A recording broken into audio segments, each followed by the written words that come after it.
Most of us have a pretty good idea what agriculture is. It is often a romantic notion, touching the soil, planting a seed.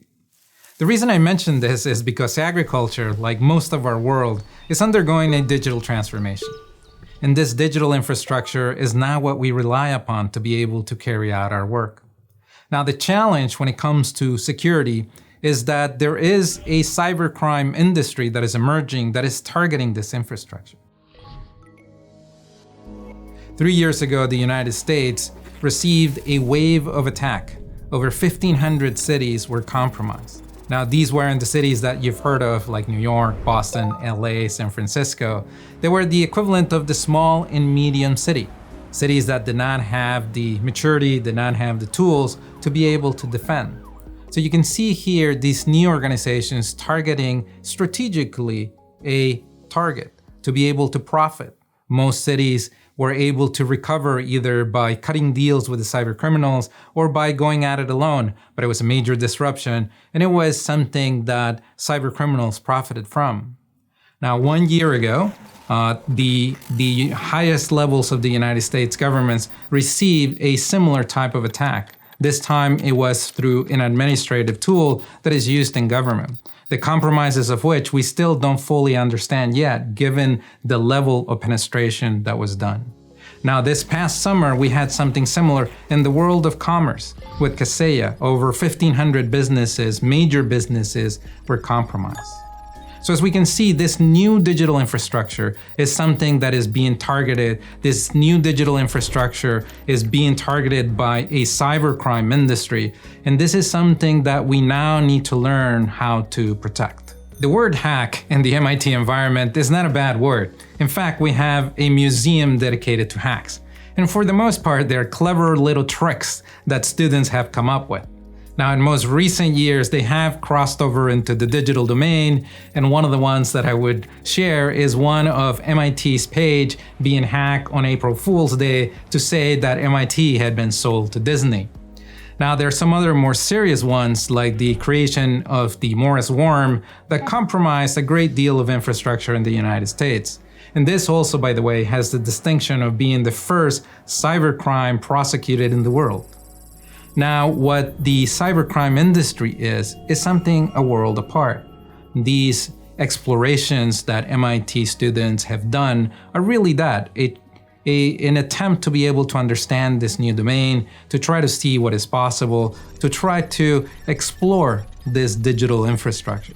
Now, when it comes to cybercrime organizations, these are well-funded, well-organized organizations with great talent, organizations that are creating tools and that are creating products that they are then launching onto the market with the sole purpose of creating harm, of compromising organizations, and profiting from that.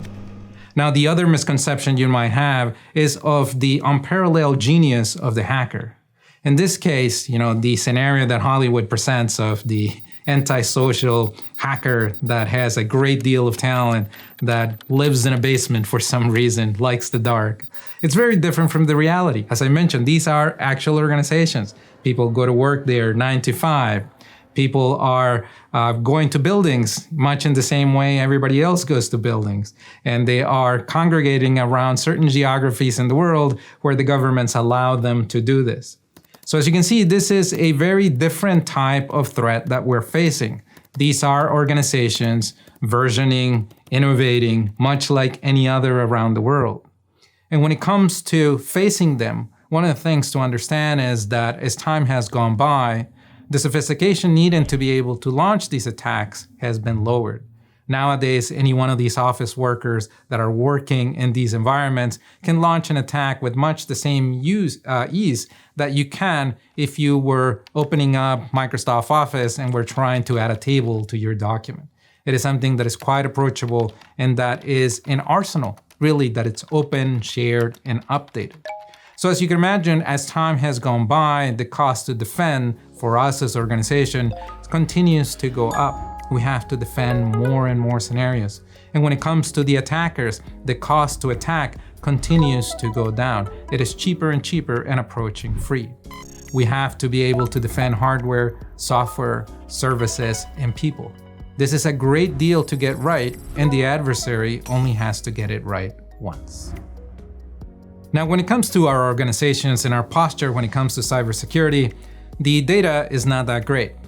If you think about the access to the board that the cybersecurity practice has, it is quite low.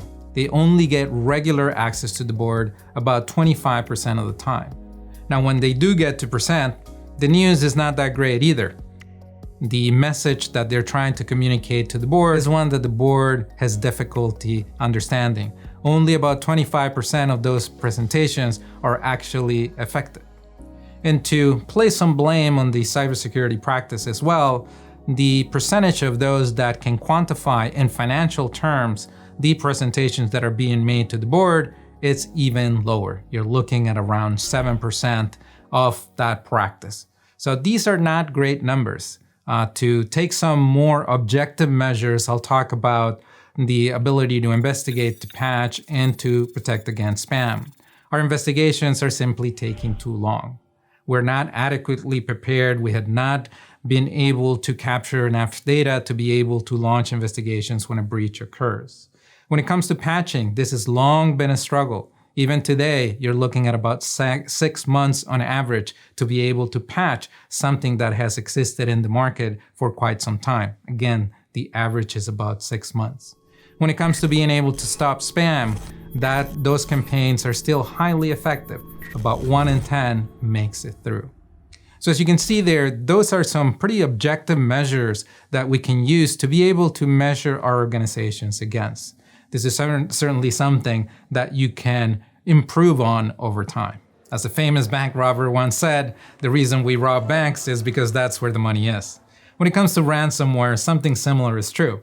It is proven to yield good profits, so more and more people are getting into ransomware. That is, more and more of cybercrime is launching attacks. It is surprisingly easy to do that now. In fact, you have ransomware as a service where you can log on to a site, select a destination, and be able to launch an attack, all of that within about 5 minutes without writing a single line of code. You'll also get support by your ransomware provider, and it is really no different than an Amazon service that now is being provided. And of course, they will take a cut for your efforts. So you can see it's tremendously easy to be able to launch this, and the increase that has taken place over the last few years clearly denotes the simplicity and the effectiveness when it comes to recovering the profits.